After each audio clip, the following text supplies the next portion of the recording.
Okay. So the whole conception from impersonalism to personalism based on relationship. That's why Chaitanya Mahaprabhu gave a conclusion that any literature, any association, if it does not promote these three things, this is from Chaitanya Caritamrta, Bhagavan Sambandha Bhakti Avidaya Haya, Prema Prayojan Veda Tina Vastu Kaya. If they don't establish these three things, then obviously there is something seriously wrong. Why? Because constitutionally, we look forward to have a personal relationship. If you are honest to yourself, go deep down in your heart, you always want to be surrounded by the people who loves you. And you want to express also your feeling. It is natural. This is what soul is made of. And if any religion or any philosophy condemn that relationship, they are doing a most harmful thing. And this is what Chaitanya Mahaprabhu literally trying to establish, and he is going to purify that through these teachings. This is a wonderful chapter. I mean, every Chaitanya Charitamrita is a wonderful chapter. So Mahaprabhu is giving here the conclusion that in Chaitanya Mahaprabhu's discussion to Ramananda Rai, now this is very interesting, that Jagai Madhya got delivered in one day. The complaint came by Nityananda Prabhu, and next day they got delivered. And Sarvabhauma Bhattacharya, he was also Mayavadi.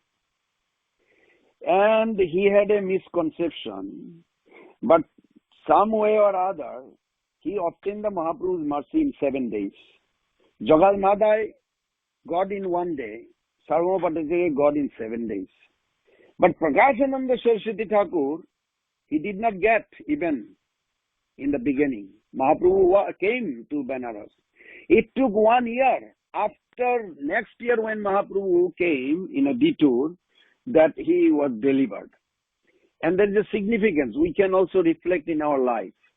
What caused Jagai Madhya? Of course, I'm not saying that we should act like a Jagai Madhya. You know who Jagai Madhya is. Jagai Madhya are those two born Brahmin who became a mafia, big ringleader, who used to study philosophy every day, Shastra. And what they would find, Bhaktivinoda Thakur writes, Dushtajan pai Shastra hoite dushtamoti. Every day they would read scripture and say, this is what this guy did, horrible thing, let's go today, we'll do that. So they went out and they did it, and they come back and they study again scriptures. So they were also serving scriptures to fulfill their desire. It's interesting. Sometimes we take scriptures to fulfill our own desire. I want to go to temple, I want to chant, so I will be happy. So I will be more joyful, and then this will solve all the problems. Yes, in this world, we see that people mostly are self-centered in that sense. So we are not denying it, but at the same time, this is not pure bhakti. When I'm afraid of disease, of some virus, then I will pray, then I'll chant. Or this is okay. Why? So I can get out of it. Okay, that's fine. But this is not pure bhakti. This is just an advantage taker. This is still considered karmi, even though they take shelter of bhakti. So but Mahaprabhu is so merciful that through the association of devotee, he will purify and bring them. So that's the good part. But we should reflect where we are, where our consciousness is thinking. Mahaprabhu already knew every aspect of Bhakti Siddhanta in full. If this were not so, how could he have empowered the heart of Ramananda Rai? with all devotional conclusion. See, ultimately conclusion came in Ramananda Sangbad, and this is proving in Prakashananda Saraswati Thakur conversation what Mahaprabhu is giving. The question raised, how was it that Lord gained knowledge of Siddhanta conclusion by hearing from the lotus mouth of Ramananda Rai? What is the meaning of this? So Srila Bhaktisiddhanta Thakur gave the answer that previously Sri Chaitanya Mahaprabhu's knowledge had simply been Gyan. Now if you look at the sloka, one sloka before today's sloka, what is it, 105? Jnanam paramam guhyam me jad vijnana samanitam. Today's verse is the explanation of that verse, few sloka now. That answer is that previously Sri Chaitanya Mahaprabhu's knowledge was simply Gyan, theoretical. But after hearing from Sri Ramananda, that knowledge became Vijnan, realized knowledge. What does that mean? So like this sloka, it says, Jnanam paramam guhyam me jad vijnana samanitam sarahishyam tad angam cha grihan gaditam maya. So obviously here, Supreme Lord Krishna is speaking that, oh Brahma, you cannot understand this by your own intelligence. This is what Mahaprabhu is explaining. As a living entity, only by mercy you can realize. What are the realization? 4 things. 1, Jnanam. Jnanam means theoretical knowledge. What is theoretical knowledge? That what is God's Swarup, original form. Jnana indicates Krishna Tattva. Knowledge that we grasp by hearing is also from the speaker or from another is also called Gyan. Then what is Vijnan? Realized knowledge. What is it? Is the knowledge pertaining to bhakti to me?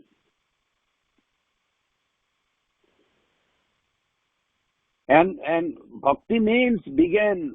Radharani is the emblem of supreme bhakta. And knowledge, when realized in the heart, called Vijnan. It was Vijnan that Chaitanya Mahaprabhu obtained from Ramananda Rai, that he's actually bestowing to Prakashananda Saraswati. Rahishyam, then the 4th thing, Rahishyam, what is Rahishyam? It's a confidential knowledge, secret knowledge. That Rahishyam is actually signifies the love of Godhead. What is the goal of life? Then the next word is Tad Anga, concomitant parts of what knowledge or the limbs of devotion. The Pradhan, the unmanifested modes of material nature in its original and undifferentiated state.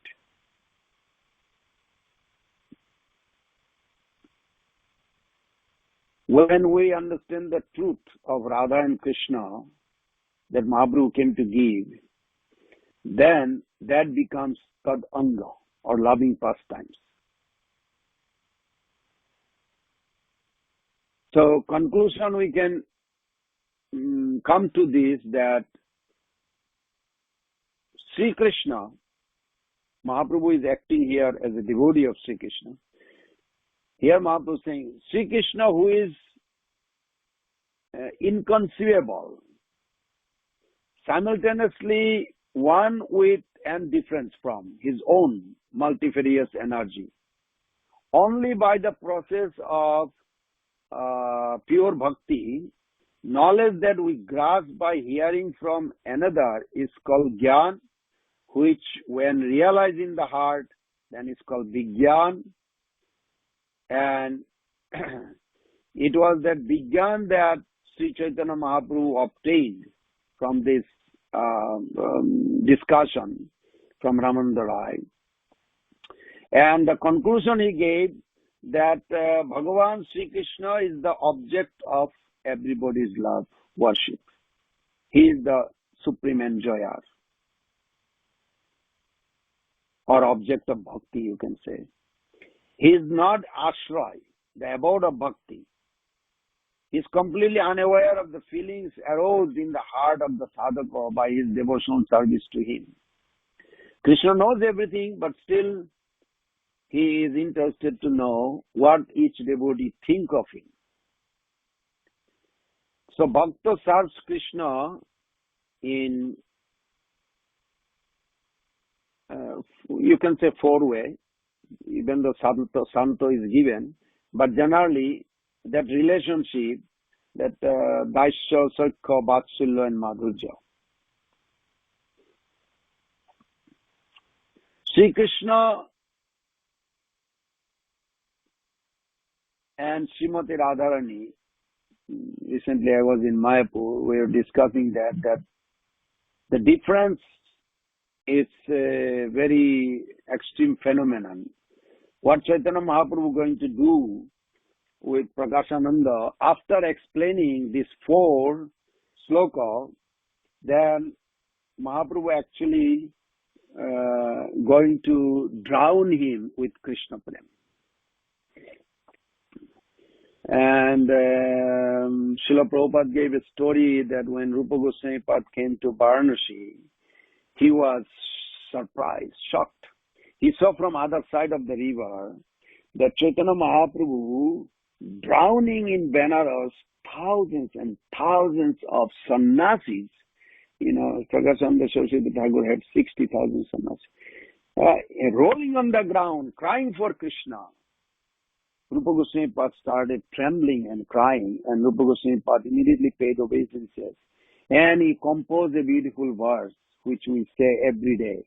Namo Mahabadannaya Krishna Prema Pradayate. Krishnaya Krishna Chaitanya Namne Gaurapishena. Prabhupada said he composed that verse that time. So this is unbelievable what Mahaprabhu has given. Now, of course, some of us sometimes think like, what is that love of God? And how come I'm not getting it? You know, was if, for an example, like, you know, the mango season is coming. One ripe mango. While I am eating, I am claiming the taste of that mango. Oh, this mango is very good. Showing my face, my eyes, mouth. But question is, are you getting the taste by my explanation? No. Honest answer will be no. Because mango juice or rasa has no tongue. And tongue does not have a mango juice or flavor. So, rasa is not explained on rasa form. It's opposite. So, Chaitanya Mahaprabhu thought to drown these Kali Yuga living entities is easy if they just follow a simple process of hearing and chant Hare Krishna. And definitely that will be the easiest and cheapest way to get love of God in. And those who are sincerely chanting without offense, they should be experiencing this. And this is natural. So now I go back to little theoretical. If you go to Bhagavatam, there is a 4-question Brahma asked. And from today and next, whatever the time it takes, a few weeks or something, there will be answer of this 4 questions. So let's catch those 4 questions. This is, first question comes, the spiritual, Brahmaji asked to Krishna, the spiritual and material form of the Lord, though they have no material body, what form of the Lord, both in matter and in transcendence? Now, it's a very unique question. The God has a spiritual form, and we see the deity and we think, well, the deity was from Jaipur, was not from spiritual world. And if we do not understand how actually Krishna appeared in the deity form or in the holy name form thoroughly, then we'll be misunderstanding. We'll have a doubt. And in 5th canto, 13th chapter, that Rahuguna submit to Jarabharat, and he gave a very high description of the cause of living entities bondage and the complete freedom from the material nature. And the cause he gave, there was a tree. The word goes, Nahi adbhuta tat charanam bhujareno bhi atahang harsa bhaktir adokshaje amala muhurti kada jasya samadgama chame dustarka mula apahata aviveka. So we have a tendency of doubting, arguing within ourselves or with others.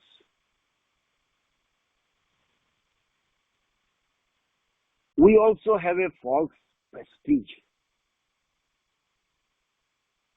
And the third one, Srila Prabhupada translates, the lack of discrimination.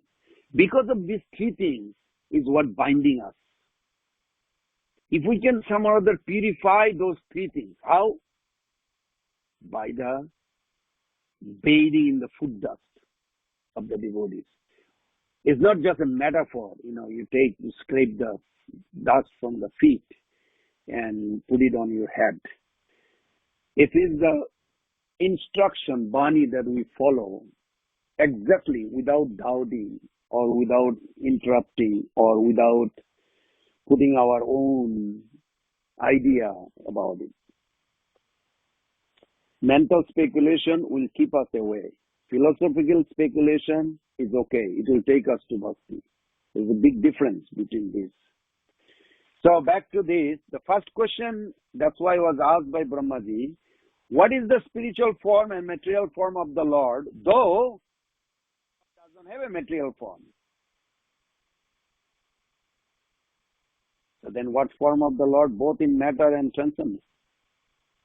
The second question he asked, what is your material energy and internal energy? And how the different energy of the Lord working? These two questions is actually one question, 27 text. And then next question says, how Lord carries out beautiful, wonderful pastime in relation to material nature and with the internal energy. How Lord play with different energies, in other words. And the last question he asks, please give me some instruction for attaining desired goal.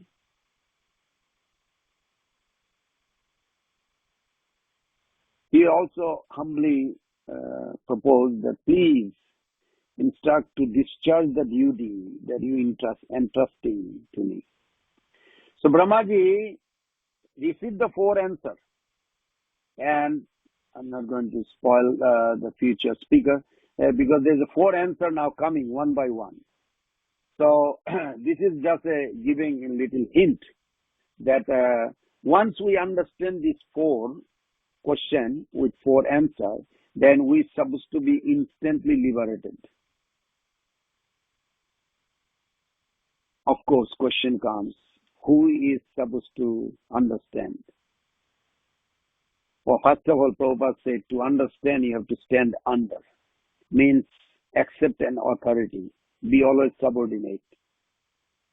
It is the soul without filtering through the mind, without filtering through the false ego or false pride and all this.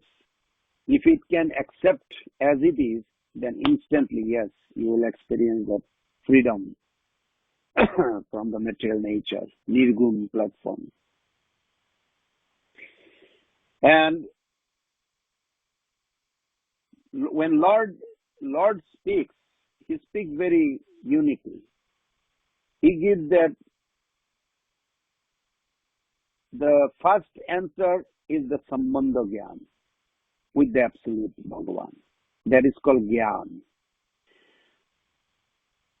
So the answer that he gave in a short keynote, first he say what is Gyan, Sambandha Gyan, and then next is Vigyan, analytical knowledge of God's energy, especially external energy. And then third, the process, sadhan bhakti, the meaning of attaining the goal. And fourth, what is the goal and how this is the goal. And Vishwanath Chakravarti Thakur even put that the Lord promised to answer above 4 questions personally, also realization as well. And this will continue further. Now, Bhaktivinoda Thakur, in his writings to Dasamul Tattva, BTG just published, very nice, I think, yeah, this month BTG has. You can see that these words, Jnanam Paramam Guhyame Jad Vijnana Samanitam, that Bhagavan says, "Oh Brahma, knowledge of me is non-dual, yet it has a 4 distinct division." What is this? Jnana, Vijnana, Rahasya and Tadanga. Living entity cannot understand this by his own intelligence, but you can understand it by mercy. So what is the Gyan again? Sambandha Gyan means Lord Swarup, his form. And relationship with the potency is the Vigyan. And living entity is the Rahasya, secret mystery. And Pradhan is the Tadanga, or Jnana Anga. Now before this creation, I recall, Bhagavan was pleased with Brahma's worship, Brahma worship. You don't ask a person, senior person, and expecting a first class answer without service attitude. You won't get. It won't happen. Because the speaker or the advanced devotee, when they speak, and they, just like Tamal Krishna Maharaj says, why can't I just get it by reading it? And Prabhupada pull his ear, twisted a little bit. He says, just like this. I can correct you with this, but the book cannot do it. So there's this little difference is there. Of course, Bani is very important. There's no question. But still, when senior devotee gives, he also wants to see the audience. Who is the person listening and what interest or where that person is situated in his or her existence. So that's why Bhagavan said to Brahma, I'm explaining to you this most confidential knowledge of myself. The Vigyan which it is endowed, it's Rahasya, mystery. And the components accept all this form of me. Means all this together is God. Not that Krishna is separated from his energy. It is not possible. Energy and energetic always eternally exist together. Generally, we see in this world, recently we were discussing in our temple, that there are 2 types of knowledge. The pure knowledge or Suddha Gyan, and then the knowledge of the material object. All all American beings or all human beings of this world acquire this material knowledge through how? How they acquire? Through the senses. Whether from university or college or parent or neighbor, but through their senses. But that knowledge is impure. That's why it is useless for discerning transcendental object. It is useful to maintain the body. but not to transcendental object. So it is only useful in relation to the living entity's conditioned state of material existence. Now, knowledge that pertains to spiritual consciousness is known as pure knowledge. That is eternal. And it is the basis of this Hare Krishna philosophy or devotional service. Spiritual knowledge is antithesis of material knowledge and is completely distinct from it.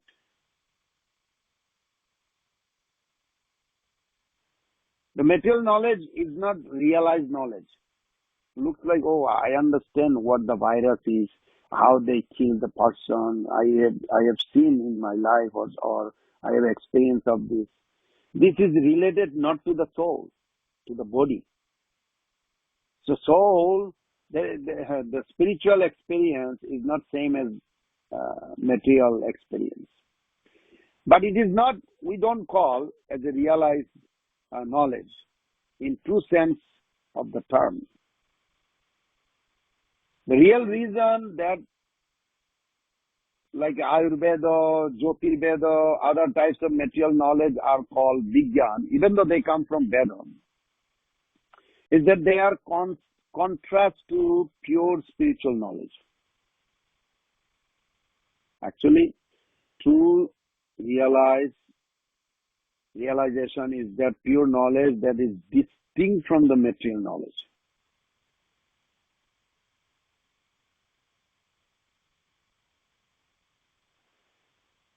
There is no difference between Gyan, which is the knowledge of truly abiding substance, Chit Bostu or Vigyan, and Vigyan, which is knowledge of how such an object is distinct from matter.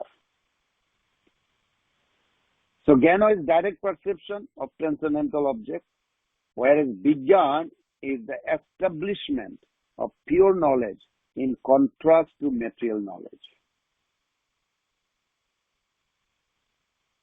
Although those two are actually the same thing.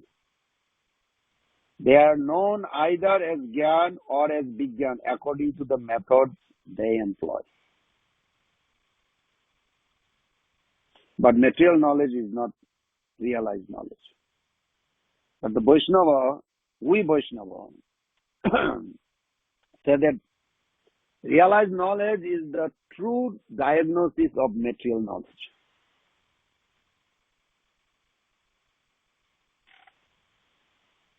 Like for an example, America has examined the nature of military science, medical science, astronomy, and chemistry, and they have concluded that these are all material knowledge. And the living entity has no eternal connection with them. That is the point. Therefore, these different types of material knowledge are of no consequence in relation to the living entity's eternal function or bhakti. We, Hare Krishna devotees, we understand that those who are expending their mundane knowledge according to their material propensities are immersed in karma kanda. That's why last few weeks we are studying Bhagavatam first canto, fourth chapter, fifth chapter, that where distinction made between Bhagavatam and other scriptures. The Bhagavatam is transcendental literature, but other part of Veda Purana does not promote the eternal servitorship or surrender. Rather, it promotes, like Mahabharata, it promotes, okay, I know the pastime or I know the some history or some great kings and this, that. It's good, but it does not promote surrendering to Krishna.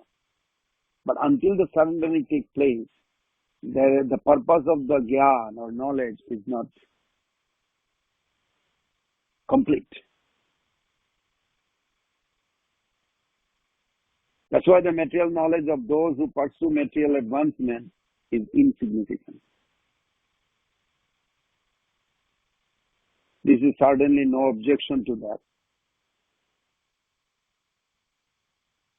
So here Chaitanya Mahaprabhu is explaining in a brief to Prakashananda Saraswati Thakur that all these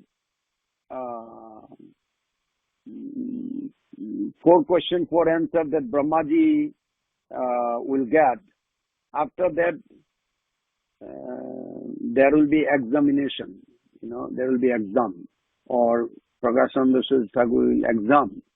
And when he exam his heart, and he will think there is absolutely nothing else is important than this, and he will submit himself.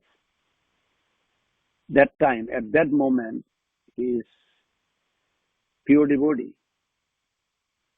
Because if any knowledge is not promoting the surrender and accepting the spiritual life as reality, eternal function of the soul, and endeavor or do sadhana to revive the dormant love, which is all along in the heart. So long they are not doing this, then it's incomplete. And when they done, or when we do individual arts, then also our journey is complete. Journey is complete means from that moment we are not concerned about material condition. We are literally can be in this body in America and aloof and above this material turmoil. We all are going to die one day. This is one of the life's hardest truth. Hard to endure and hard even to contemplate. Equipping us to face this reality. But Bhagavad Gita explained that at our core, we are eternal souls. Death is an event that happens only to our bodies, not to us. We should remember that. Actually, don't die. Never die.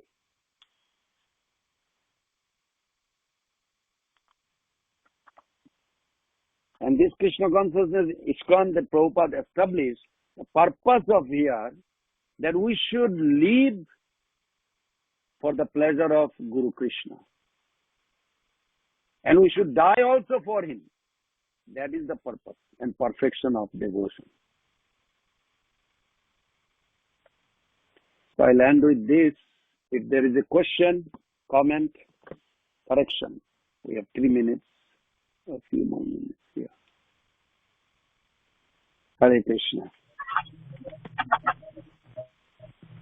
Hare Krishna, Prabhupada and Guru Maharaj. Thank you so much, Prabhuji. Very nice class. Hare Krishna. Thank you for your association in the call, Prabhu. We really appreciate your association in the call. Any devotee have any question or comment for Prabhuji?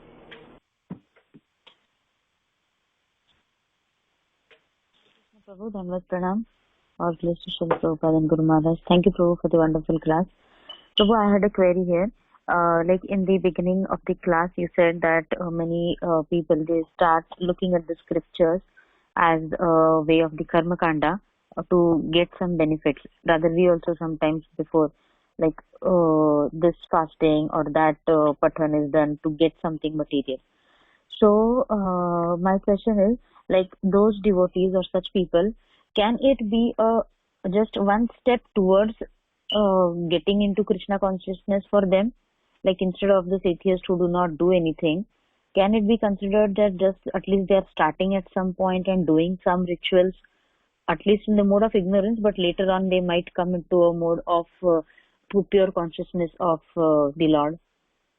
Like how can we understand that, or how can we guide such people in that way?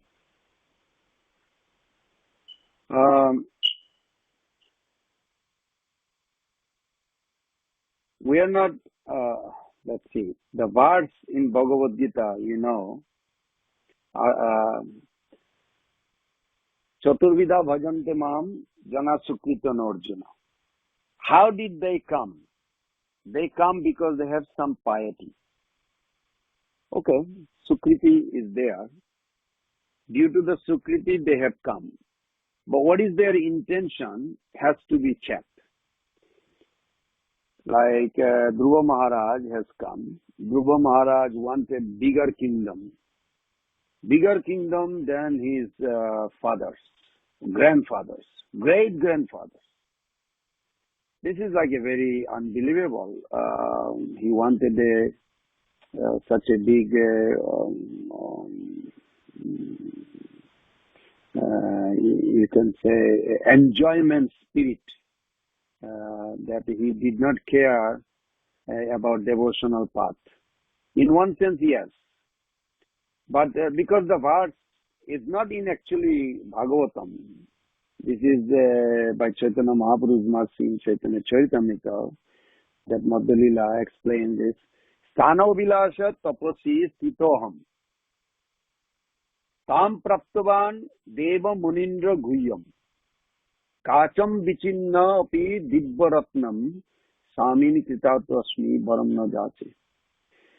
So if I recall, Prabhupada's translation was wonderful. Prabhupada says that, I'm paraphrasing, that Dhruva Maharaj was praying that, my Lord, I was seeking for a big material opulent material position.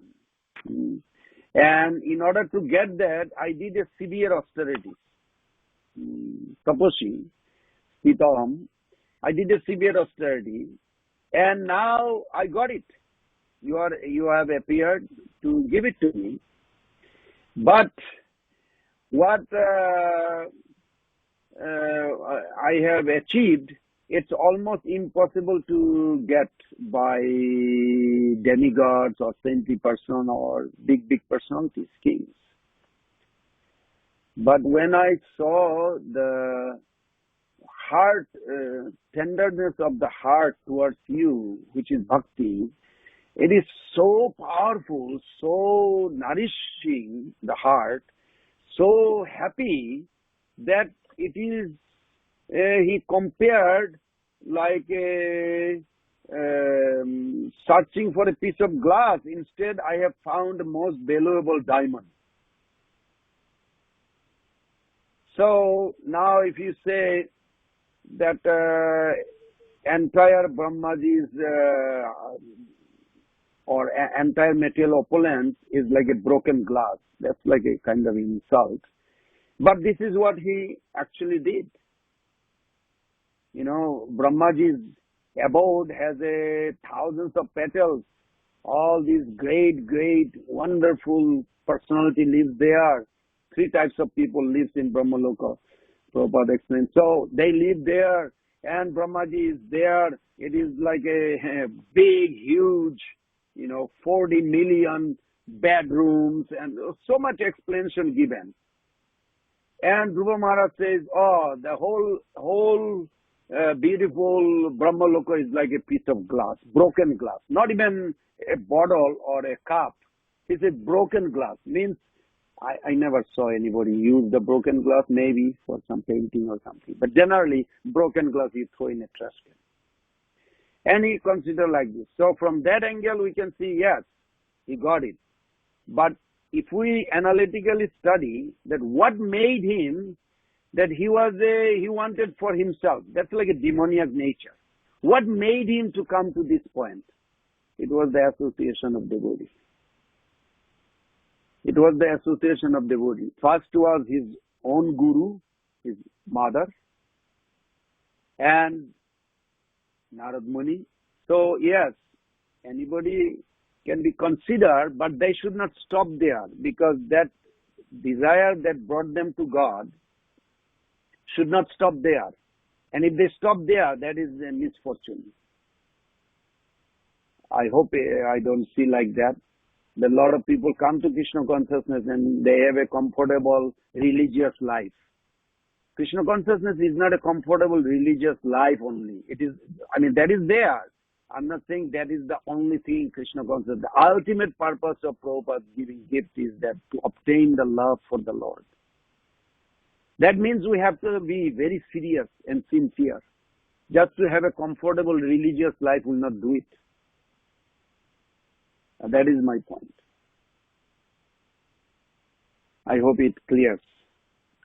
Yes, Prabhu. Yes. Thank you, Prabhu. Thank you. Hare Krishna.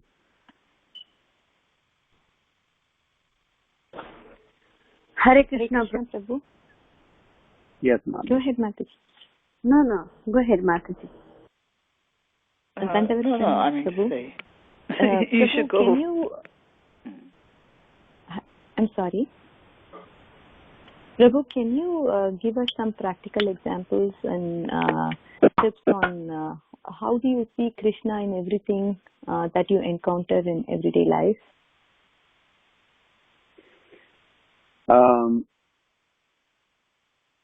First of all,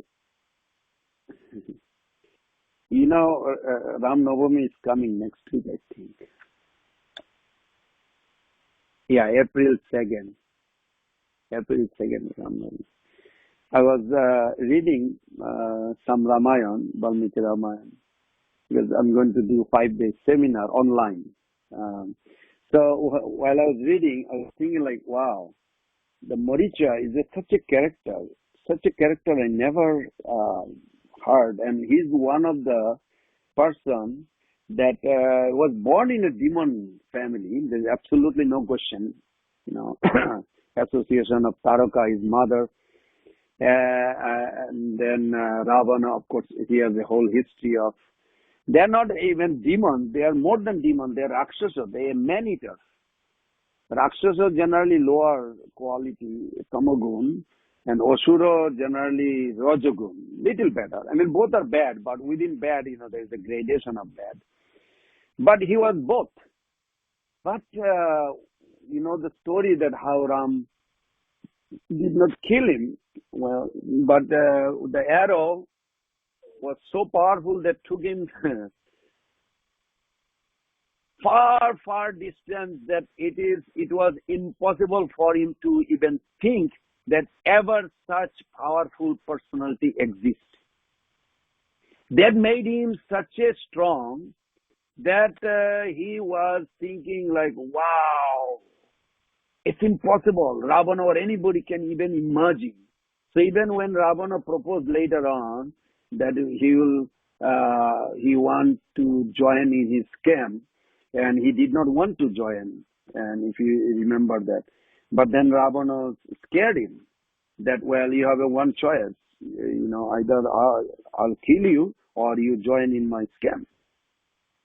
But then Maricha chose to be get killed by the Ram. But the point was that the moment he heard the name Ram, he started shivering. And he says, Ravana, back off. You have no idea. He is Supreme Lord. There is absolutely nobody is as powerful as him. But of course, it did not. It went through the ear of Ravana, but did not go to the heart. It passed through the other ear. So he did not get it. But Maricha literally expressed that. One commentator says that he would see Ram, the word Ram, immediately he would see Ram's face in the tree. He would not see the tree. And I was like almost stopped reading. I was like meditating, like, wow, how is that he sees Ram in the tree, not the tree? And I remember when Yogeshwar Prabhu asked Prabhupada, how do you see Krishna? What is your view, Prabhupada? Tell us. Prabhupada says, what do you mean? I said, like this. What do you see here? Prabhupada says, I see the soul and I see Krishna as the super soul within. And then I see the material nature made a body called tree. He said, so how did you see the soul first? He said, without the soul, the tree would not grow. That matter does not grow, does not have a life. And in order for him to even act from a sprouting to the plant, to the bigger tree and then fruits, flower. It has to be sanctioned by Krishna. So he's also there in the heart of that tree, in the seed. So Prabhupada said, I see the soul, I see the Krishna who is interdependent sanctioner, permitter, observer, supervisor, and I see the material nature gave the body. And Yogeshwar Prabhu said, this is just the opposite, because we see the tree first, and then we try to concentrate how the soul is there. Let's see. Okay, the seed, soul has to be there, otherwise it would not be a tree. So we go backward. But Prabhupada said, no, you always think of the soul first and the super soul. Because in the material world, super soul is seen as interdependent. Interdependent, like you are speaking over the phone now. How do you speak over the phone? And how am I hearing? Well, obviously you are not this body. So then how you are speaking? You have a desire to speak. You have a willingness to ask the question. Okay, that is coming from the soul. But then the material nature created this tongue you have, and tongue vibrates. The Pracheta, the demigod Pracheta is sitting here. He has a direct connection with everybody's tongue. And the vibration, the sound, the Vayu Devata or Pavandev, he's carrying it. There's a 49 Marut and the Vayu Devata carrying this and carrying through the fire called the cellular phone, and it's coming to my ear, but my senses, the ear or your tongue is a product of Rajagun. And the Rajagun is not visible unless Krishna sanction it or Super Soul sanction it. Then ear is not hearing. Ear is only facilitating as a sense. Ear is just a sense organ.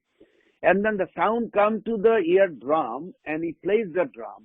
And the drum has a connection with the brain. And the brain has some memory impression of those words. And then it retranslates to my brain. And through my brain, the physical body and the mind is capturing. Oh, this is what she said. How do you see the super soul or Krishna everywhere? If those words are not there in my brain, imprinted before, I would never grasp it, what you're saying, trying to say. So, whole operation that I explained is nothing but Krishna. This is what he does. This is what interdependent means. Like even I'm speaking, it's the same thing. I'm speaking, the Pracheta, through the demigod. How is possible demigod? Krishna says,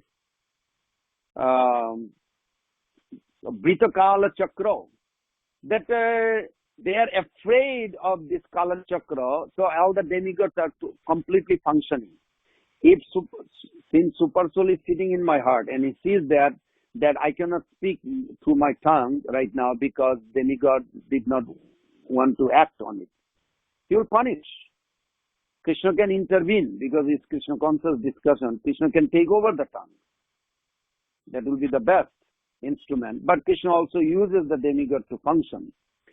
So, my tongue is vibrating, same thing, and the sound is going. And the Vayudev also afraid of this Kala Chakra, carrying this order, seeing Krishna, and Krishna is watching that how actually the sound is going to your ear right now. And Dikpal is sending on your ear, holding the senses made of Rajagun. And Dikpal is allowing it to play in the drum. It does not happen automatically. Dikpal is guided by the Super Soul Krishna. And then it connects with the brain. Then you perceive, soul perceives through this filtering through the brain, the mind, first of all, the consciousness, thinking, willing, feeling, coming from the soul, from the spiritual realm. It filters through the subtle or mental to the physical. It channels through. And through the brain, it accommodates its functions. So, how this whole thing operated?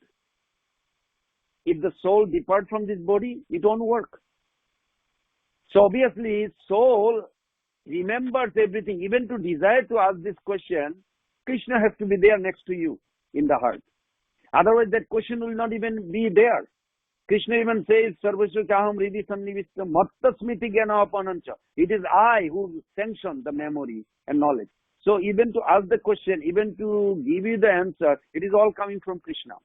So we are grateful. Oh, thank you, Krishna, for giving such a wonderful question. Thank you for giving such a memory to remember and to explain. We are grateful. In everything, even if you see outside, I'm looking through my window, there's a car. How do I see the car? If I am not this body, then who is seeing? Who is the seer? The seer is the soul. How the seer is seeing the object? Well, first of all, Krishna says, Trivir Gunair Mayir Bhave Sarvam Idam Jagat. Trivir Gunair Mayir Bhave Sarvam Idam Jagat. The whole material is running by these three modes. Krishna says in Bhagavad Gita. How is this? This car is the object, sense object, my eye to see that object is a car, made of tamagun. Dead matters are all tamagun products. When the tamagun product is influenced by the rajagun, it's visible. When it is like completely in tama, it's terminated, means destroyed. There's no proof. Like I had a father, and I cannot prove you that I had a father because he is not there. His body is diminished, terminated. That body is there. The soul is there. Soul has no death, but the body is gone. That's the ultimate destiny of tamagun. Rajagun means visibility. It makes it visibility comparative like this. And Sattvagun means perceiving, like I am perceiving this car. How am I perceiving this car? The pupil in my eye, see how super soul, Krishna is arranging this. Allowing the pupil, first of all, this eye, the whole senses, is a product of Rajagun. And through the Rajagun, this eye are created. Then through the pupil, a photo is taken and it goes through the back of my retina of the eye senses to the brain. And when it goes to the brain, there's the impression of this black Honda like this, and then it connects from the brain to my mind, immediately says, yes, this is a black Honda, I'm seeing it. The whole operation, if you look at it, I'm not this body, but how this, it's all super soul, Krishna. When we acknowledge that, when we see that Krishna is actually helping us to come back to Him, then we submit ourselves. My Lord, it seems like I'm only desiring. Through the nature you are function, making my body, everything is like possible. Then you feel like overwhelmed, you feel like to submit yourself to Krishna and appreciate His kindness and helping me. And of course, in 10th chapter, you can see all this, like, trees, and how even something came in my mind, One devotee said, my mind is so dangerous. I said, maybe you can try to see mind amongst the senses and the mind, Krishna says. If mind is giving you some trouble, say, hey, that is Krishna. How can Krishna give trouble? The moment you think like this, 10th chapter gives 76 view of wonder in this world. So bottom line is, I know I'm going into details, immense is God in the nature. Immense is God in the nature. Transcendental is God beyond the nature. So we have to see both sides. Our connection, wherever we are, it is also with Krishna. If we can see that, then instantly you will be in a Nirgun platform. I don't know if that gives you some idea. Yes, Prabhu. Thank you so much, Prabhu. Hare Krishna, Prabhu. Can I just follow up on your answers just now?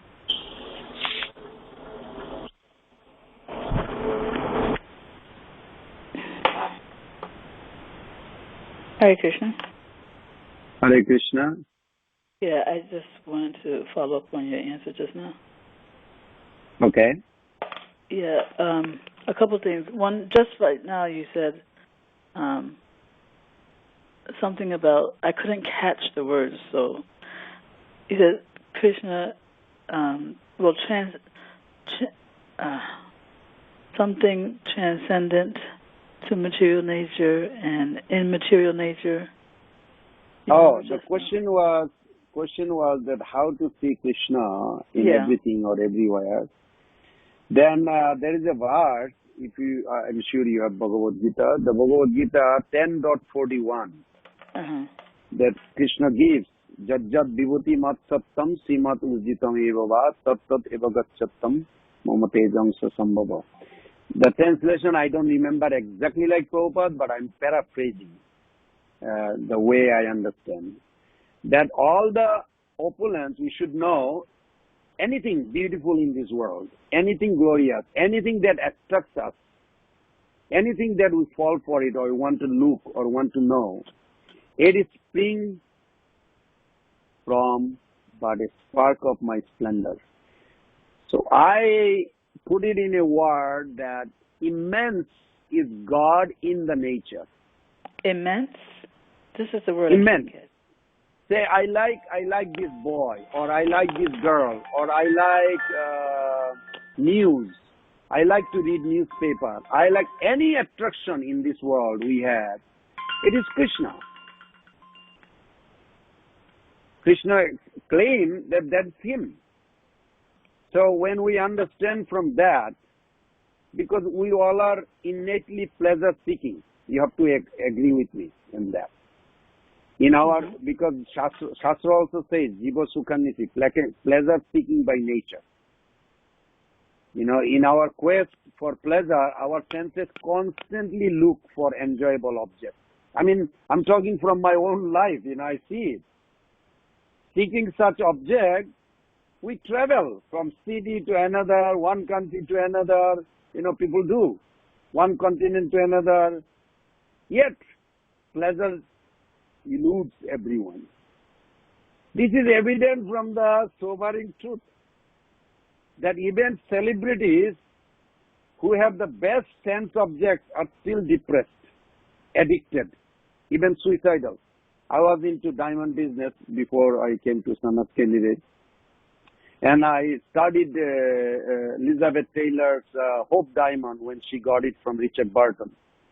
And she was saying that, she was very famous in America one time, that she said she was so depressed when she got this Hope Diamond and she went into drugs. So even though she's celebrated, but she could not find satisfaction in herself being celebrated. So many women love to be in her shoes. She's one of the person that never bought any jewelry on her own. She always got a gift. Even anyway, I don't want to go that route. But so the point is that why do the sense objects not deliver the promised pleasure? That's the question. I always ask this. Because everything in this world, including the most attractive sense objects, are all temporary and can at best offer us temporary pleasure. Whereas we are looking for lasting pleasure. I have one devotee, he says, I don't know what happened, whole life is gone. Like I still have a enjoyment spirit, but my body is falling apart and I'm just disappointed materially.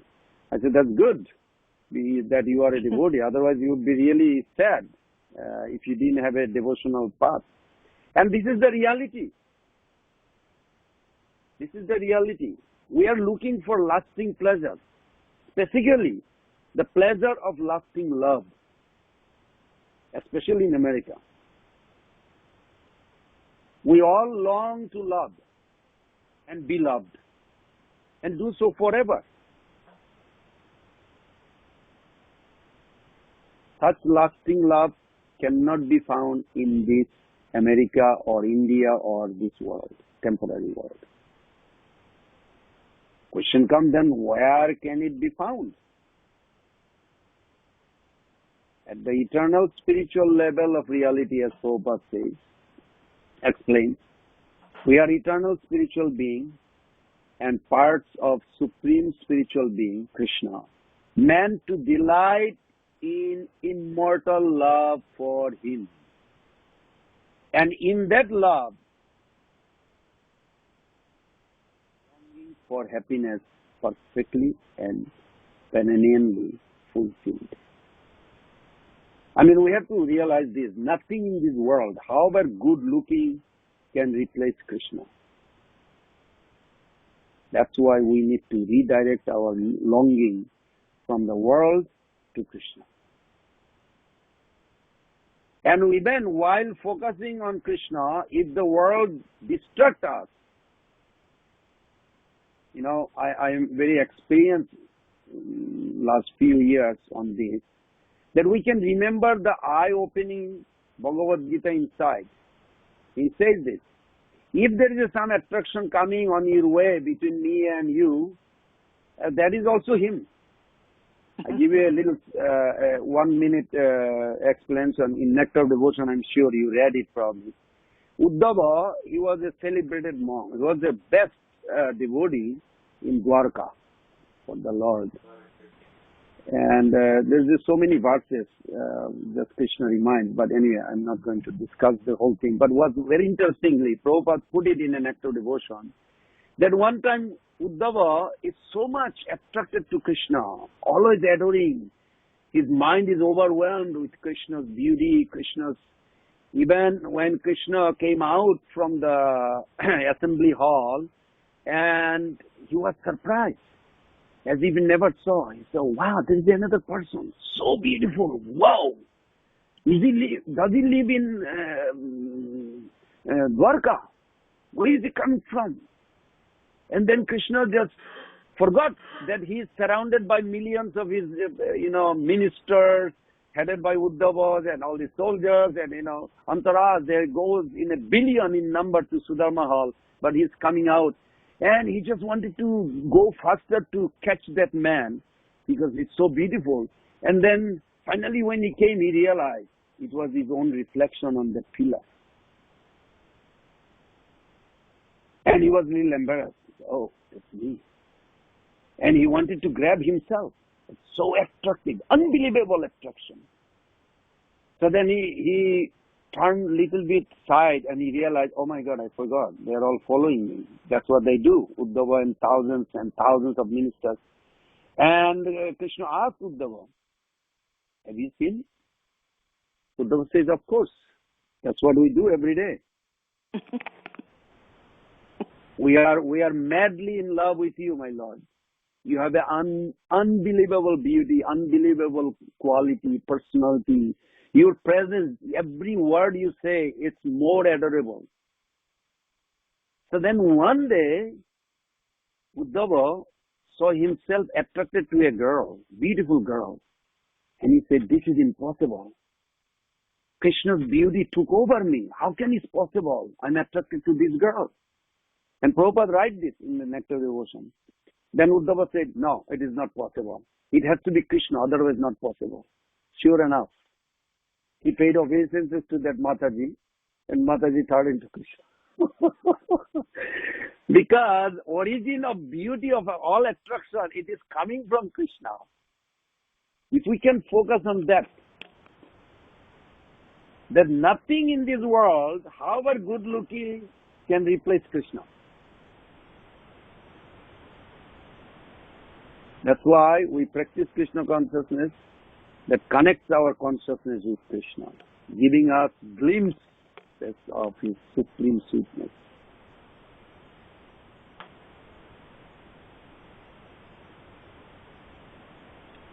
So, enriched with that taste, we can see the world's attractive objects not as independent sources of pleasure, but as pointers towards their all-attractive source, is Krishna.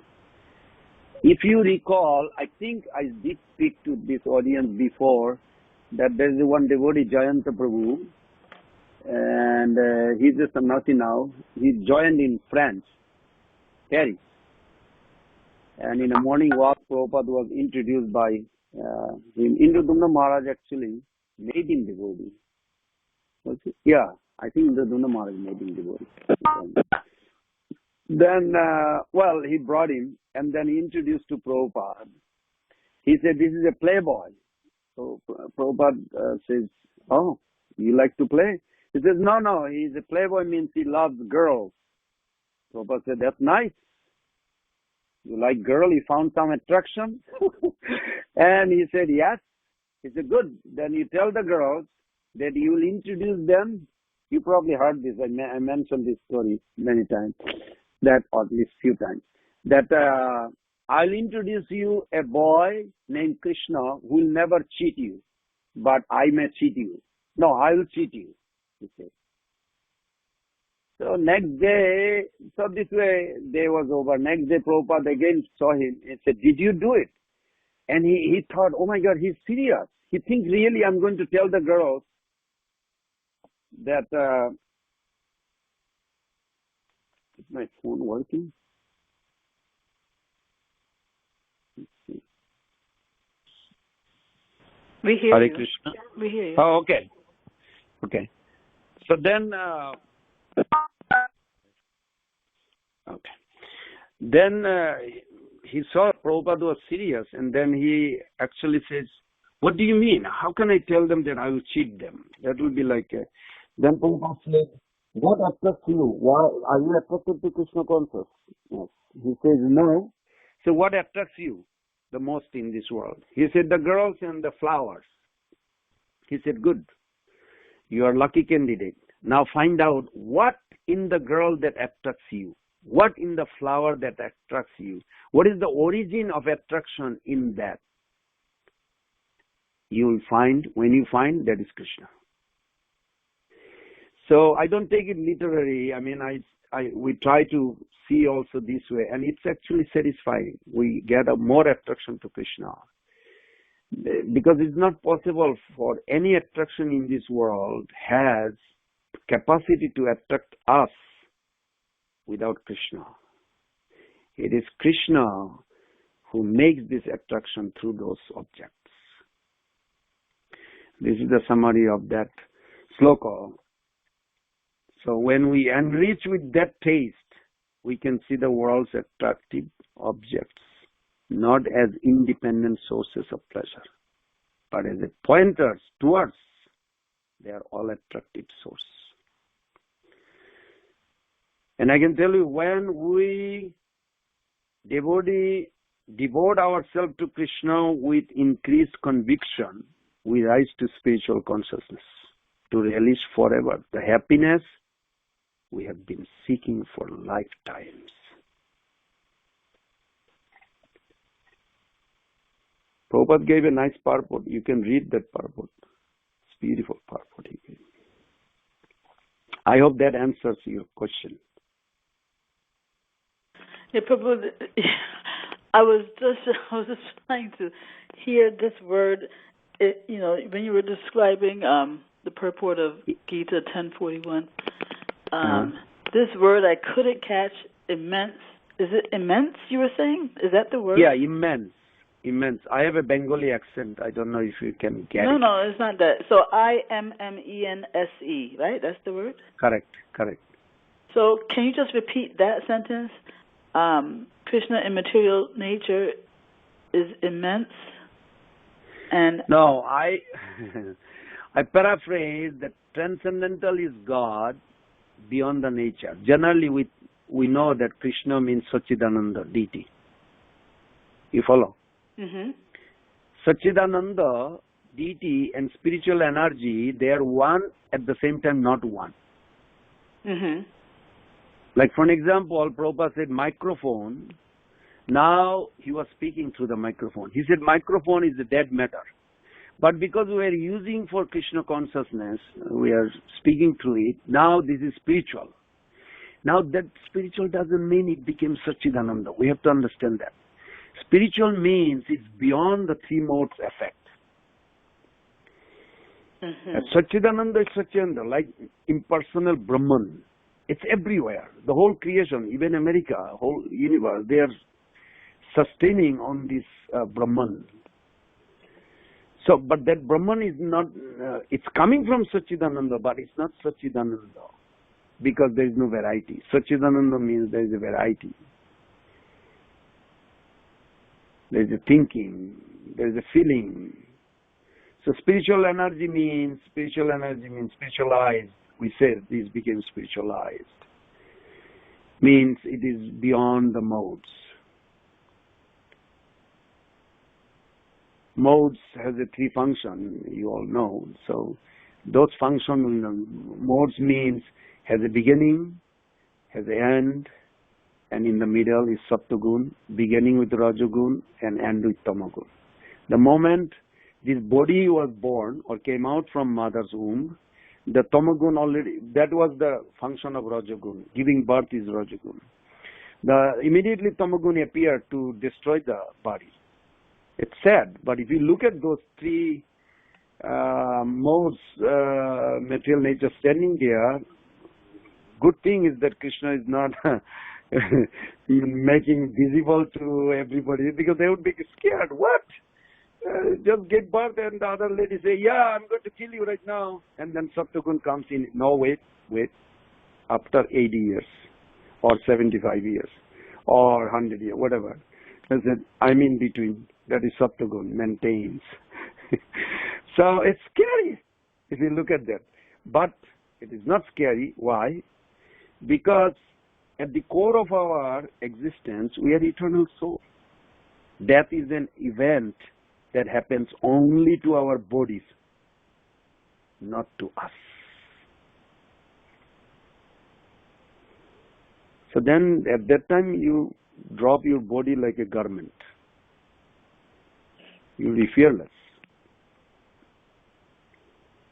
Today one virus, tomorrow something else. There is always fear in this world.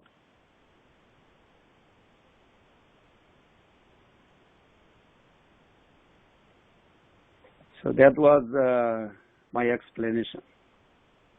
Yeah, I know, but I just want you to repeat the sentence in which you use that word, immense. Oh, then the one sentence I said that Krishna, transcendental is God beyond the nature. So that you understood, that's Satchidananda body. And immense is God in the nature. Uh-huh. Okay, thank you so much. I do have another question is when you're explaining Vigyan versus Gyan, right? And normally I understand the difference between those two to mean that, Vigyan is realized knowledge and Jnana is like theoretical knowledge. But it seemed like you were making a different kind of distinction, which I also didn't catch. Or were you? Was that essentially the distinction you were making? Realized versus theoretical? Gyan means theoretical knowledge. It's about original form of transcendental identity of God, Swarup, of the Bhagavan.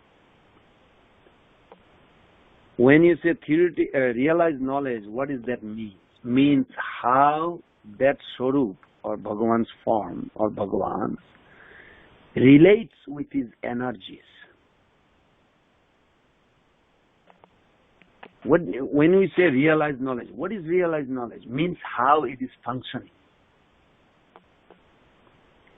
Like you heard how I was explaining that how this modes playing the game by the mercy of Super Soul while we are conversing over the phone.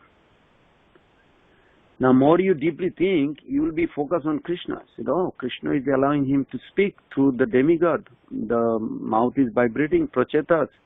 Then the air god taking it to the Dikpal, to the ear of me.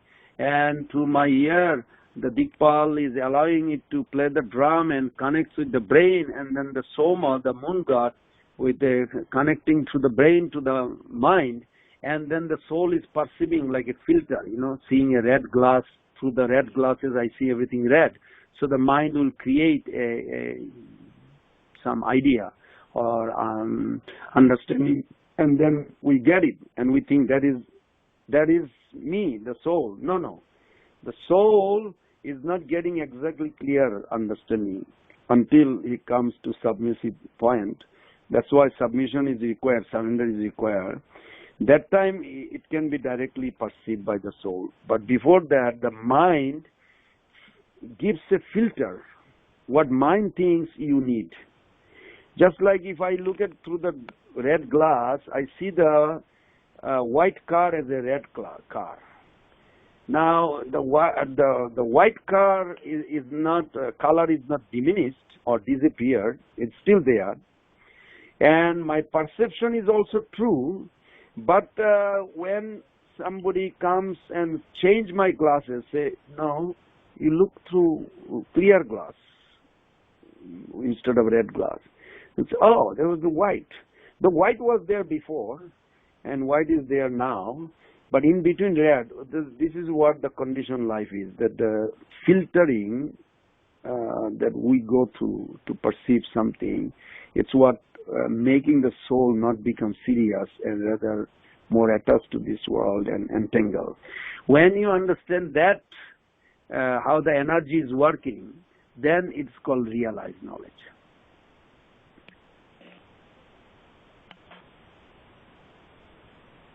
Okay, so it just means the experience of reality begins. Yes. But then how did you define Jnana then? Jnana is the original form or identity of God. Theoretical knowledge in a sense that you know the tattva, that Supreme Lord has a form. He exists. He existed before creation, in the middle, and after annihilation, he will be still there. This is Gyan. But how he maintains, how is connected with all the living entity and the energies, these are realized form.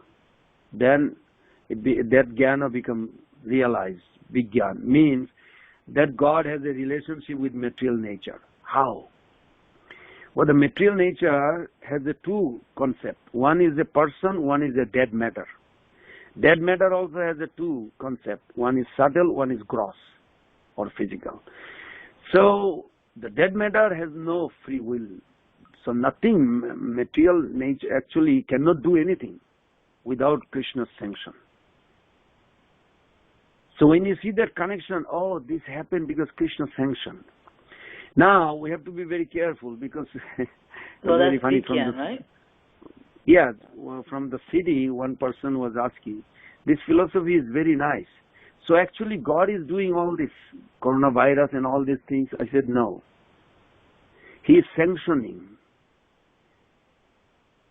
God, yes, gave us permission to come here.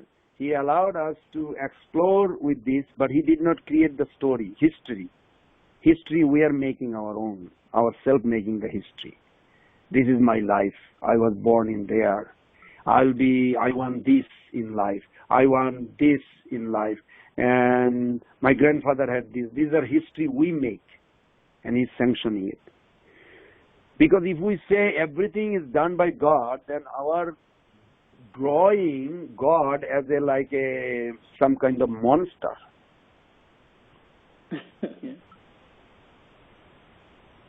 Krishna is sanctioning, but he gave us otherwise free we're will. robots. Yeah. Correct. And Krishna doesn't establish his lovable relationship with robot. So would you say that recognizing that he's only sanctioning, would you call that Vigyan? He's sanctioning, but how he's sanctioning, how it's affecting to our eyes, how we are seeing it, how I am, where I am, all this connection when you see that who am I, my relationship with the material nature and my relationship with Krishna. What is material nature's relationship with Krishna and material nature's relationship with me? When you see all this connection and is acting that way, that is realized knowledge. Mm-hmm. Mm-hmm. Make sense? Yeah. And Okay. you remember when you were explaining how, even if a person asks, as you were saying to the other Mataji, even the fact that you're able to ask a question, that is Krishna. So how is that Krishna without it being like robotic, Very nice. If you have, I don't know why I say if you have. I know you have Bhagavad Gita. 15:15, Krishna says, Sarvasya chaham hridhi sannivista. Matta smriti jnana apahanancha. So Krishna says that even to ask a question, the memory that you have, it's sanctioned by me. It is I'm giving you. You don't possess this. Now you may say, so then where is the free will? Mm-hmm. Well, the free will is very distinctly. Let's see how it works. Free will, it's like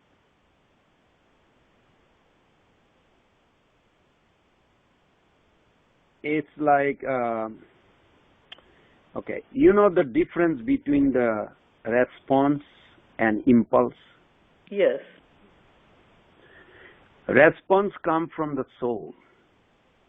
A conscious being can respond. Conscious being has to have a discriminating power, has to have a logic, some reasoning. Then he can respond.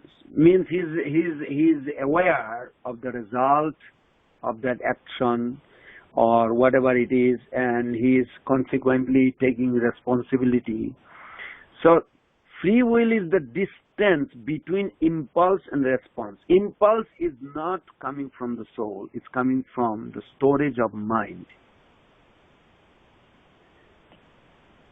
So like for an example, you wondered sometime for something, and then when opportunity comes, Krishna sanction it. Now you say, how do I remember all of a sudden? Oh, it was Krishna sanction. But did I want it? Yes. So you have a desire, Krishna fulfilling it. So you're seeing this, but that's why we don't take credit. Say if you say, okay, today's discussion was nice. If I take the credit, oh, I was nicely discussing, that will be a false claim for me. Because it is coming from Krishna, by the mercy of Krishna, then I must give it back, offer to him.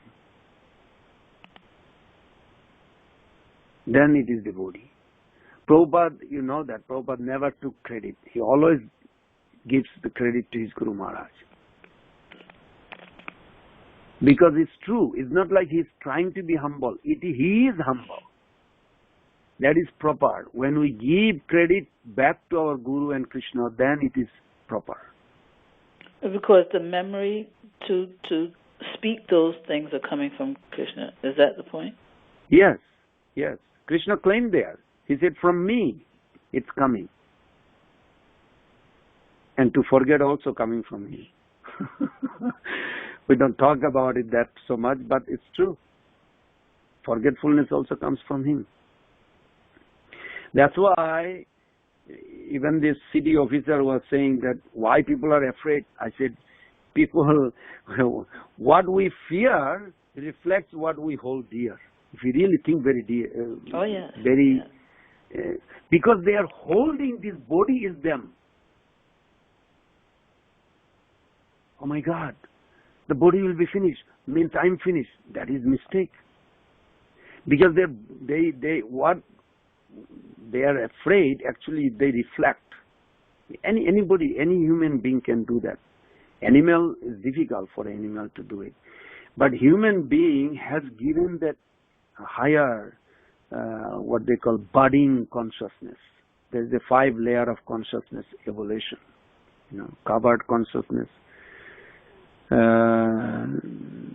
contracting consciousness, budding consciousness, blooming consciousness, fully blossomed. So this different layer of consciousness, so humans are given a very nice opportunity that they can literally reflect. that why I'm afraid, what I'm afraid of. And if they reflect, they will say, oh my God, I'm holding, the body is me. But I'm the soul. I never have death. I never die. Life is wonderful. Everything is, I should be responsible for everything good and bad coming because it is my decision that I made last life or million life back. I'm seeing the result. So at this moment, in this crucial time, I'm making my future. Wow. Let's focus on Krishna. Then future will be wonderful, bright. Freedom is not just an opportunity. It is also a responsibility. I mean, you have to agree with that. I told him that. That we have free will, that freedom that we have is not just an opportunity. It is also a responsibility. You know, we have to absorb in Krishna. Absorption means it's a cultivation. Sadhana bhakti. Every day we do. That's why I love morning program sadhana. It's wonderful.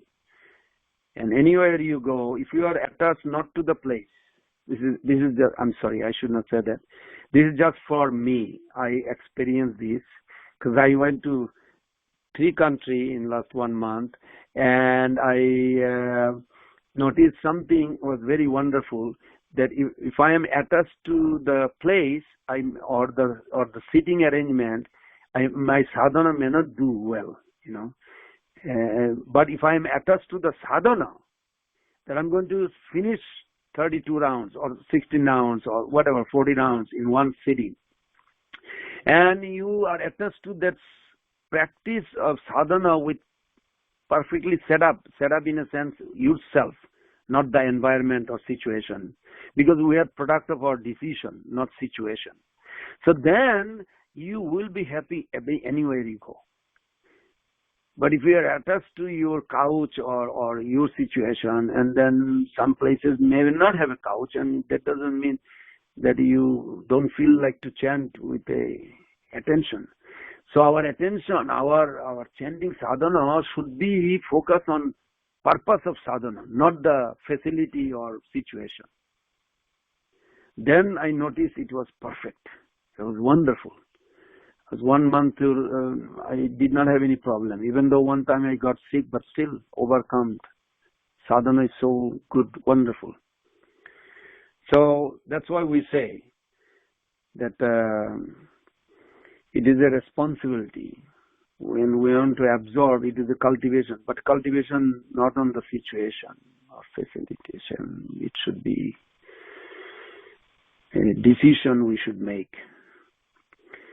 And my realization, the happiness is also decision, not just emotion or benediction. You know, it's also aspiration. Prabhupada inspired. Every day when I read, Prabhupada inspired so much, I feel more happy. You can go on for a few hours and then again come and read again. Go on. So happiness is inspiration is also. It's not necessarily only emotion. Anyway, that's another subject. But thank you for asking that question. Also, just to clarify, you know, when we ask a question, Krishna is giving us the remembrance of the subject matter so that we're able to ask the question, and then just trying to see what part is Krishna, what part is... What so part the is part you? that's us is just the desire. He's sanctioning the desire to ask the question, and then from there he gives the remembrance of the subject. You remember the story, if you remember the story of Puranjan. Puranjan's story is very, Krishna just reminded us. So Puranjan's story is like he became a girl next life. So in the conversation, the commentary is given that he was asking, I wanted to enjoy a girl. How did I become a girl? So he said, you had a desire to be obsessed on that a particular form of a girl. So Krishna fulfilled your desire. But you do not know what will actually make you happy, so you struggle in different life. So in this case, how do we put? For an example, I desired something. I may not remember. After 6 months, that opportunity came. Then Krishna sanctioned, reminded, okay, here is the opportunity you wanted 6 months back. I'm not hearing like this, like 6 months or 1 year or 5 years. We don't know when it was. But every desire that we have, Krishna is trying to fulfill by sanctioning when the opportunity comes. But when opportunity comes, we don't want it. When Krishna sanctions, most of the time, and that's why there's a disappointment comes. And the disappointment creates another desire. So we go on. This conditioning is also eternal in that sense. It will never stop. Annihilation finish, everybody jump. Shiva collects all the soul, put in the Shiva Linga, back to the Garbhodakshaya Vishnu, to the Karamdakshaya Vishnu. And who knows, there is no watch how long you live there. You may live there forever, or again come new creation. This is never. When we leave this world, only thing goes with us. The conditioned soul is the desire. It's never gone. It's never destroyed. It stays. When new creation starts, again those desires are there. But we don't remember. Krishna appears there in the heart. In the heart means in our thinking, in our feeling. Krishna appears there and he reminds, you wanted this, you wanted that, you wanted a big airplane, you wanted a skyscraper building. Look at, you can do this. And you have to pay for it because you wanted, but you didn't get the eligibility. Okay, here, there's opportunity of business. So Krishna gives everything that we ever wanted. But then you said sometimes we don't remember. So if he gives us opportunity, why wouldn't he also give us remembrance that we wanted that thing? It is his gift. It is his mercy that he does not remind us everything that we wanted when we wanted. Because if literally Krishna reminds or gives us memory of our previous lives, we may lock the door and kill ourselves. Yeah. It is his mercy, and I can tell you, I'm not going to make you boring. I gave one day actually class in Switzerland. It was very interesting. They asked this question. They said, can you elaborate more? You have time, 1 hour. I was like surprised. We went for 3 hours, different story and pastimes of previous life, how it comes to this. And the conclusion was wonderful. This couple, they said, oh my God, I never want to know my previous life. I said, but if you say this to others, they will not accept this. They want to know. But they don't know exactly, like when even, this young boy was born in this family of a king, only child. And when the king says, and the child died, and the whole world was looking for this child's future. And the king even built a toy house for the prince. Even though child is only 6 months, they made a playground and the factory of the toys. It's like a over obsession with the child's future. And the child all of a sudden died. And the nurses, they found dead and they fainted. The queen fainted, king fainted, everybody fainted. Then the sage comes. The sage says, hey, king, this is not a time of lamentation. You should understand Krishna consciousness. He said, don't talk like this. I am drowned into the ocean of lamentation. He says, for what? He said, for this my child. He said, I can bring him back. Will that make you happy? He said, yes. So he said, who are you? Of course, he is the Hare Krishna devotee, Narad Muni. But then, king conversing with his own son. I'm just giving a little glimpse of some past karma. That the child got up. He was on the crib, cannot get up. But now the 6-month-old child got up actually, standing on the crib. He said, who is calling me? Narad Muni says, your father. I said, father? I had so many fathers, so many lives. And the king said, don't say like this. I'm the only father. Don't you know the whole world is waiting? I made a toy factory. Anyway, he's giving how the whole future. And the child says, how do you express so much feeling for me when you remember how you brutally tried to kill me? And you killed, you succeed. In my previous life, in order to expand your kingdom, I was your neighbor king, and he gave the name, and he was like and king's eyes like opening. When a murderer, they remember the scenery of pathetic dying. He said, I beg for life. Please spare my life. Then you cut my one thigh. He said, please let me live, let me live. You cut another thigh. Please, I beg you, I'll never protest. It's your country, you take it, let me live. You cut one by one arm, another arm, then stomach, then throat, one by. How cruel you are. And you claim I'm your son, and you're my dad. Oh my God, this king turned back to Narad Muni. He said, let me become pure devotee, Hare Krishna. I don't want anything of this world. I want to become devotee right now. Please take me away to the temple. Maybe you don't want, maybe all of us don't want to see our previous life. Even now Krishna remind of this, Dhritarashtra asked the same question. Same question he asked to Vasudev. Why did I suffer for 100 sons? At least one son could be alive. And he came to the same conclusion. He doesn't want to know anymore. Done. He wants to get out. He wants to go away. He wants to go to God. But that will be fear-based love. And you remember I mentioned before, I always say, because Prabhupada is so practical, he said, you cannot put a gun to the forehead of a girl and say, you love me or I'll kill you. Because love is a free choice. It cannot be forced. So Krishna does not want to give us memory of previous lives, and will be out of fear will become his devotee. No, not previous lives, because I know that would be too traumatic. But if I wanted something before, I wouldn't still want it now.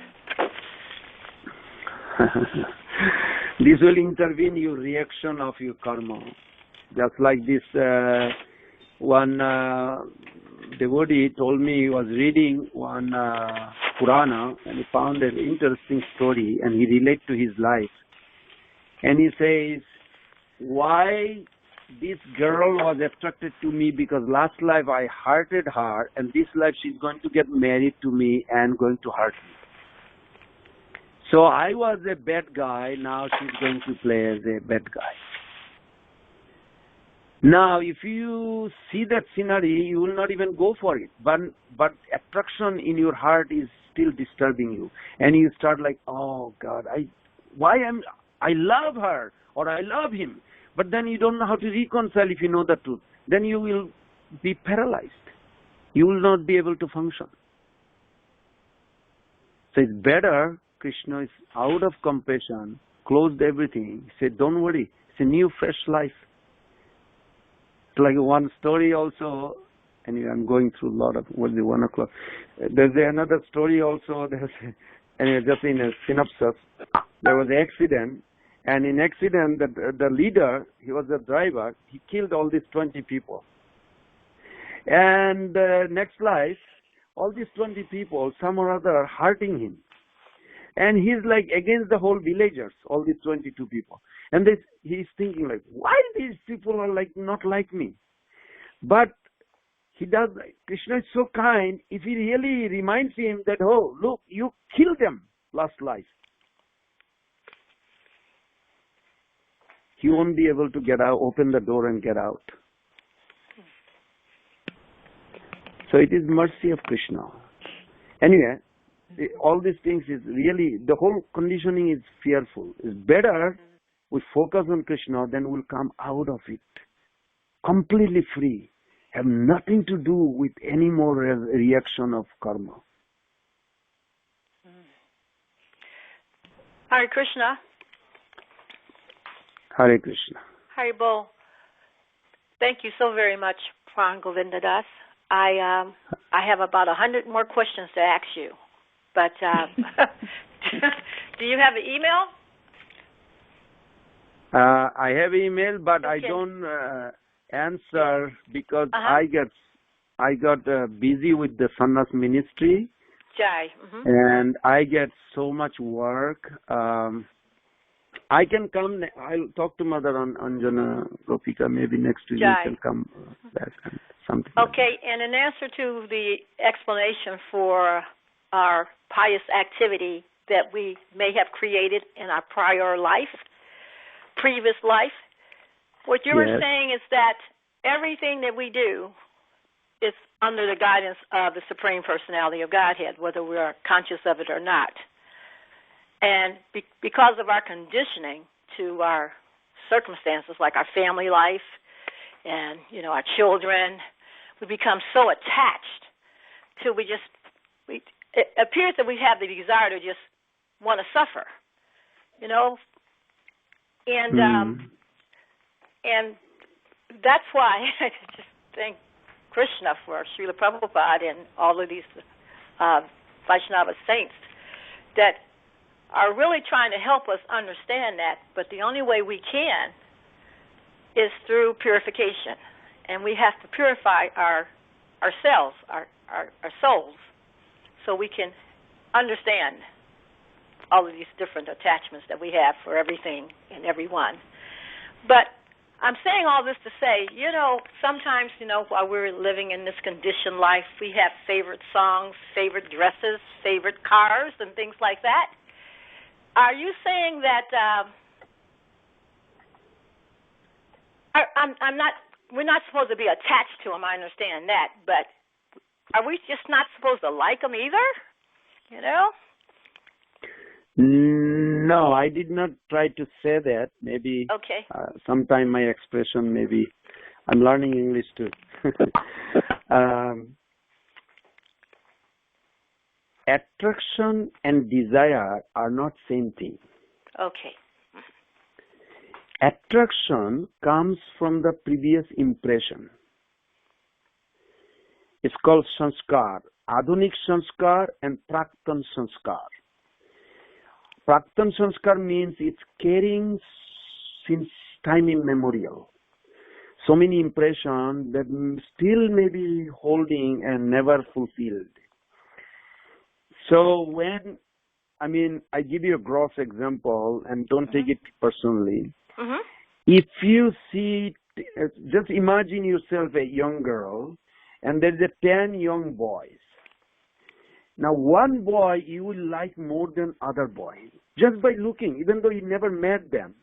But amongst all these 10 boys, you like one looks more your kind than other 9.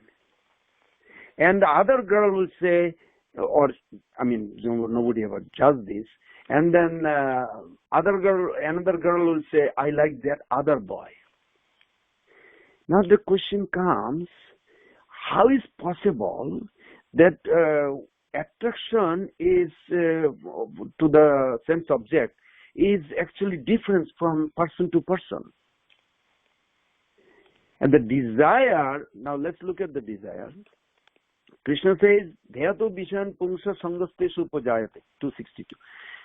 Sangat Sanjayate Kama, Kamat Krodha Vijayate.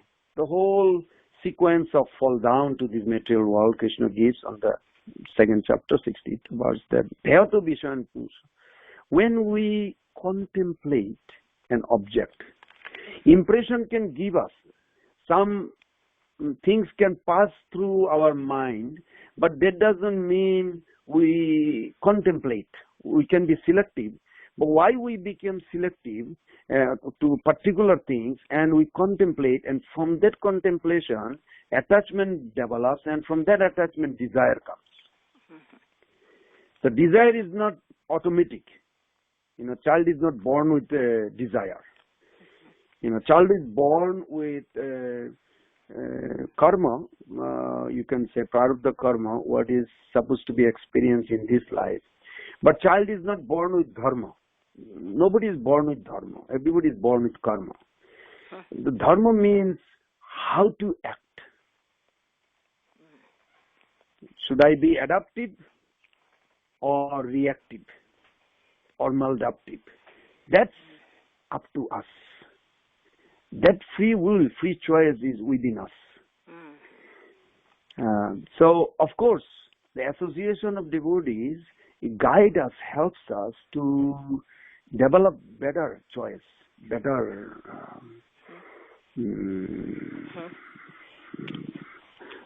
selective mood. So from that angle, when we look, so then from the advanced devotee we see, okay, in this life I am like I have two sons, and they're wonderful Vaishnavas. Now, if I think that okay, one lives in Akron, one is in Florida, and they should chant 64 rounds. Now that will not be practical unless, I see them, they are willing and, okay, 16 now. No, one only does 4 rounds. And he told me one time, a few years back, he said, I'm doing it for you.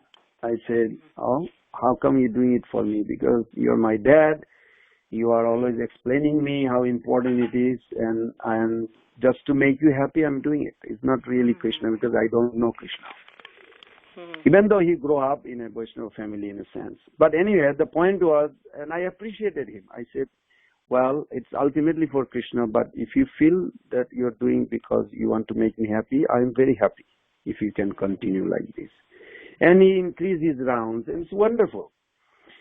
So, and I prayed to Prabhupada and Krishna. I said, Prabhupada, they're doing not for me, for you, but this is what his faith is.